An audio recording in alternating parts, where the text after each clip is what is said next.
American फौजी अड्डों पर हमला कैसे करना है, रशिया ने ईरान को अहम हिकमत अमली से आगाह कर दिया। ये हिकमत अमली क्या है? आमिर रज़ा से बात करते हैं। आमिर भाई, ये हिकमत अमली क्या है, हमारे नाज़रीन को बताइए। देखिए, सबसे पहले तो बात यह है कि किसी की जंग जंग के अंदर जो है सबसे अहम चीज़ जो है वो इंटेलिजेंस है, क्योंकि आपके पास अगर इंफॉर्मेशन होगी कि कितने नॉटिकल माइल पर कौन सी कश्ती मौजूद है, तो आप उस पर एक्यूरेसी के साथ हमला कर सकते हैं। अगर आपके इल्म में होगा कि जोग्राफी के अंदर मुझे जबल अली के पार अगर जाना है, तो मुझे क्या स्पीड और क्या टेक्निक अपनानी पड़ेगी कि मैं दुश्मन की आंखों से और कान से, यानी उसके रडार से छुप कर वहाँ तक पहुँच सकता हूँ। ईरान के पास ऐसी कोई टेक्नोलॉजी, ईरान हला में नहीं है, ये पहली बात है। अब खला अमेरिका, में इस वक्त दो ही इत्तेहादी मुल्क है ईरान के। इत्तेहादी तो एक तो इत्तेहादी रशिया हो गया, दूसरा चीन चाइना किसी है, हद तक आप कह सकते चाइना हैं। है, चाइना का, क्योंकि इस वक्त भी जितने सैटेलाइट्स हैं तकरीबन 9 के करीब सैटेलाइट्स इस वक्त बिल्कुल ऐसे हवा में हैं, जो कि ईरान के ऊपर हैं।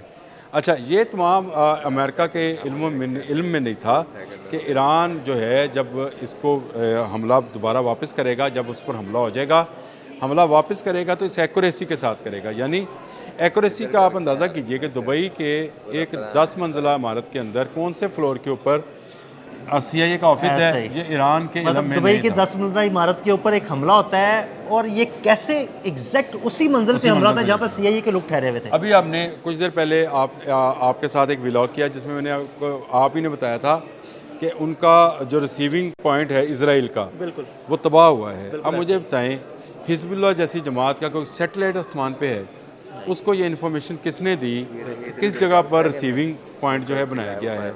बहरीन के अंदर टेक्निकल और टैक्टिकल किस्म की जो इमारतें हैं वो कहाँ पर हैं, ये किसने बताया?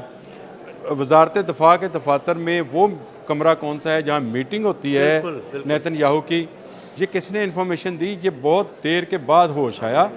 ये जो 3 दिन पहले ट्रंप ने फ़ोन किया है व्लादिमीर पुतिन व्लादिमीर को, पुतिन को किया। मेरा ख्याल है वो इसीलिए किया है कि आप भाई मेहरबानी करो, मेहरबानी कर। बिल्कुल ये बिल्कुल। काम ना करो। कल मैं एक CNN की देख रहा था, रील देख रहा था, और उसके अंदर CNN का रिपोर्टर खड़े होकर ये कह रहा था कि ये रशियन इंटेलिजेंस के बगैर मुमकिन नहीं था कि शायद 136 अपने टारगेट तक जाकर हिट कर। बिल्कुल अब देखें, एक ड्रोन है, ठीक है, ये कोई लेज़र गाइडेड ड्रोन नहीं है, ऐसे ही है। ये कोई सेटेलाइट गाइडेड ड्रोन नहीं एक है, बिल्कुल सादा सा ड्रोन है, मोटरसाइकिल का इंजन। मोटरसाइकिल के इंजन वाला ड्रोन है। और उस पर जो टारगेट सेट किया जाता है, ये उसके अंदर वो है कि उसके अंदर एक टारगेट सेट किया गया कि उसने फलां जगह तक जाकर टकरा जाना है। अब वो ड्रोन वैसे ही वहाँ पहुँच रहा है, तो इसका मतलब ये है कि इस पूरे खत्ते की एक एक इंच किसी मुल्क के पास इंफॉर्मेशन है। नहीं बिल्कुल ऐसे ही। ये इन्फॉर्मेशन रशिया के पास है, ये इन्फॉर्मेशन अमेरिका के पास है। बिल्कुल ऐसे ही। अमेरिका इस धोखे में मारा गया कि शायद ईरान के पास कोई सैटेलाइट सिस्टम नहीं है, तो वो इस एक्यूरेसी के साथ, हाँ, वो हमले ज़रूर करेगा। मसाइल जो हैं वो शहरी आबादियों में गिरेंगे, शहरी आबादियों में गिरने से अरब ममालिक जो हैं वो प्रेशर डालेंगे, और अपनी उनके जो लोग हैं वो अपनी हुकूमत में प्रेशर डालेंगे, वो हुकूमतें ईरान के ख़िलाफ़ ऐलान जहाद कर देंगी। लेकिन आमिर भी आप देखिए, एक मिसाइल या एक ड्रोन शहरी आबादी पर नहीं गिरा। सऊदी अरब में ड्रोन गया, उनकी बैसी पर गिरा जहां पर CIA के लोग मौजूद थे। जी बिल्कुल बिल्कुल, दो ड्रोन गिरे। दुबई इस में तरह गिरा। दुबई, इराक, कुवैत, शाम, आप गिनते जाएं, नाम आप लेते जाएं, उर्दन, बहरीन, कतर, बहरीन, कोई ऐसा मुल्क नहीं है जहां पर कोई ड्रोन या मिसाइल आबादी पर गिरा हो। 13 ममालिक हैं। बिल्कुल। ये और GCC हर अमेरिका के फौजी अड्डों पे गिरे। और फौजी अड्डों पे गिरे, और या फौजी ऑफिस में गिरे। इवन जो कि इवन CIA इवन का आपने ये बताया था कि दुबई में उस जगह पर ये ड्रोन गिरा जहां पर CIA के लोग ठहरे हुए थे। हाँ, देखें उस होटल पे, बिल्कुल उस होटल में हिट किया। तो ये सारी इन्फॉर्मेशन जो थी ये रशियन इन्फॉर्मेशन है। अल जज़ीरा ने भी ये स्टोरी जो है इसी तरह से चलाई है कि अमेरिका की इंटेलिजेंस रिपोर्ट ये है कि ये सारी की सारी इन्फॉर्मेशन ईरान को जो है रशिया दे रहा है। इंटेलिजेंस की दूसरी रिपोर्ट, क्योंकि आज टाइम नहीं होगा, अब रोज़े का टाइम है, तो उसमें अगला टाइम नहीं है, लेकिन ख़बर एक बहुत बड़ी थी, मैं बताना भी चाह रहा हूँ लोगों को कि अमेरिकन इंटेलिजेंस रिपोर्ट आई है कि आप रजीम ईरान में चेंज नहीं कर सकते हैं। और फिर वैसे ये जो रिपोर्ट है ना, इस पे अलग से बात करने वाली है। चले हम इस पे कल गुफ्तगू कर लेंगे कल अपने कर नाज़रीन लेंगे। के लिए। लेकिन ये एक रिपोर्ट आई है, और उन्होंने कहा कि आप उसमें रजीम चेंज करने में जो है नाकाम होंगे, क्योंकि आप उसमें अब तब्दीली नहीं कर सकते। ये पहले 2 दिन का खेल था। पहले 2 दिन में मिसाइल हमला हो होता, जाता। सुप्रीम कमांडर चले जाते, उसके ऊपर लोग बाहर निकल आते और आके कहते जी हुकूमत तब्दील करो तो ये हो जाती। आज 13वां रोज़ है, एक शख्स नहीं आया एक शख्स ही नहीं, और बल्कि उनके उनका हक में फौज के उनके फौजी अफसरान के जो जनाजे हैं वो जनाजा देखने के लायक है। देखें जहाँ पर मिसाइल बरस रहे हैं, जहाँ पर आप टारगेटेड मिसाइल स्कूल तक पर फेंक चुके हैं, वहाँ पर लाखों लोग उस जनाजे में शरीक हैं। उसकी अगर कहते हैं तो मैं फुटेजेस आपको जो वीडियोज़ हैं वो दे देता हूँ, तस्वीर दे देता हूँ। लेकिन ये वो हौसला और जुर्रत है जिसका अब अमेरिकन इंटेलिजेंस ने कहना शुरू किया है। ये जो डोनाल्ड ट्रंप पिछले 2-3 रोज़ से डाउन थे, यानी वो इल्ज़ाम लगा रहे थे अपने दामाद पे भी और पीट हेक्सत पे भी, और ये कह रहे थे कि इन्होंने मुझे मरवाया है। इसका मतलब ये है कि इंटेलिजेंस की रिपोर्ट उनके पास पहले आई और उन्होंने बताया कि आप जो रजीम चेंज का कहकर ईरान के रजीम चेंज करेंगे और वहाँ पर ऐसे लोगों को लेकर आएंगे जो कि ईरान के लिए भी और मिडिल ईस्ट के लिए भी बेहतर होंगे, उसमें आप नाकाम होंगे। ये पहली नाकामी है। और उसके बाद से डोनाल्ड ट्रंप जो हैं वो अब सिर्फ बरके मार रहे हैं कि हमने बैरिया ख़त्म कर दी। आप देखें ना सिर्फ रजीम चेंज में नाकाम हुए, मशरक़ वस्ता भी अपने हाथ से गंवा बैठे, सारे अड्डे तबाह करवा बैठे, एम्बेसीज तबाह करवा बैठे, उर्दन में अपना रडार सिस्टम, अपना फ़िज़ाई दिफाई सिस्टम तबाह करवा बैठे, बल्कि अपनी साख तबाह अपना सुपर पावर होने का इमेज जो है उसको तबाह करा बैठे। देखिए सियासत तबाह हो गई, नेतन्याहू की भी सियासत तबाह हो गई, डोनाल्ड ट्रंप की भी हो गई।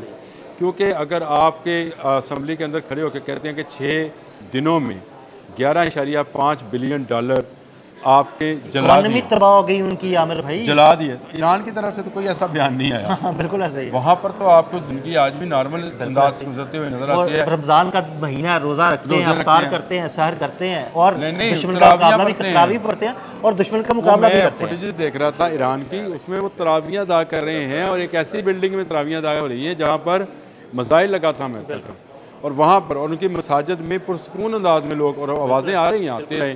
देखें उनका शहादत, उनका मुतमय नज़र है, मौत से डरने वाले नहीं हैं। उनका मुतमय नज़र है। ऐसी सूरत हाल में मैं ये समझता हूँ कि जो डोनाल्ड ट्रंप है उन्होंने गलत कार्ड खेला था और गलत कार्ड का फ़ायदा जिसने सबसे ज़्यादा उठाया वो रशिया है। इस वक्त तेल की कीमतें अगर $100 से ऊपर हैं तो रशिया भी तेल बेचने देखिए, इधर से तेल बंद हो गया और रशिया पर पाबंदियां थोड़ी सी नरम की हैं, वो तेल बेच ले और रशिया का तेल भारत में चला जाएगा।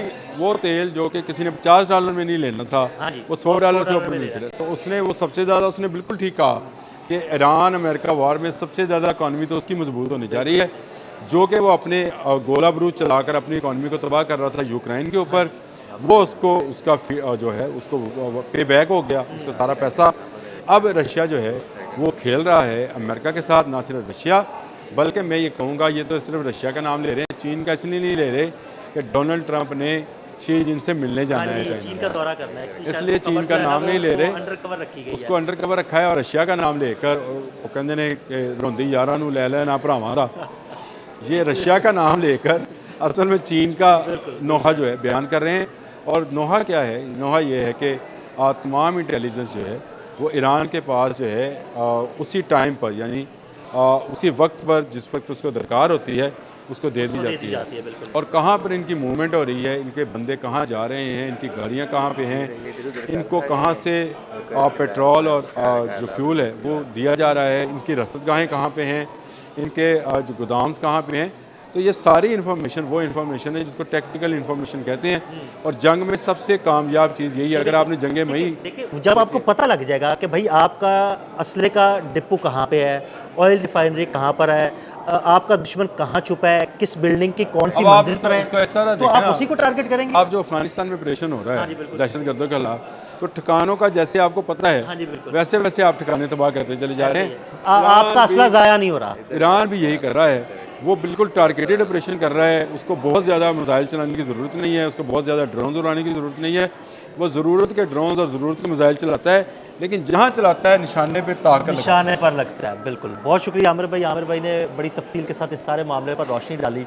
अदील अहमद और आमिर रज़ा को इजाज़त दीजिएगा। अल्लाह हाफ़िज़।